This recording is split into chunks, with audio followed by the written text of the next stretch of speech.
প্ৰিয় ভিউৱাৰ্ছ ল'ৰা ছোৱালীক পিতৃ মাতৃসকলে বহুত কষ্ট কৰি শিক্ষাদান কৰায় বা ডাঙৰ মানুহ হ'বলৈ যিমান সম্ভৱ মেহনত কৰে মেহনত কৰাৰ পাছত এটা চাকৰি বাকৰি হয় ল'ৰা ছোৱালীৰ পাছত গৈ পেলাই যেতিয়া নিজৰ দেউতাকক অচিনাকি হৈ যায় নিজৰ মাক দেউতাকক যেতিয়া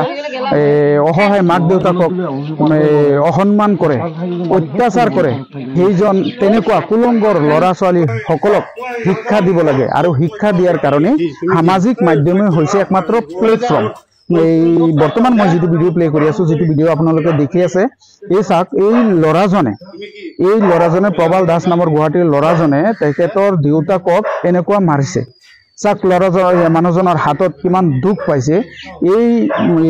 দেউতাজনে তেখেতৰ কাৰণে কিমান কষ্ট কৰিছে গতিকে এনেকুৱা কুলংগৰ ল'ৰাসকলক বা ছোৱালীসকলক যিসকলে মাক দেউতাকক চিনি নাপায় ডাঙৰ হৈ গ'লে এই সকলক শিক্ষা দিয়াৰ কাৰণে ছ'চিয়েল মিডিয়াই একমাত্ৰ প্লেটফৰ্ম শুনা পাইছিল এজনক এৰেষ্ট হৈ গৈছে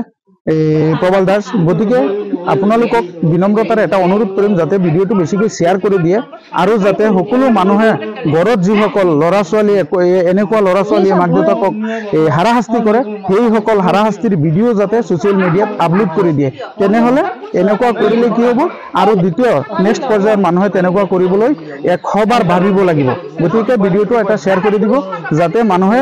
ভুগি থকা মানুহসকলে এনেকুৱা কাম তেখেতসকলেও কৰিব পাৰে ধন্যবাদ জয় আহোম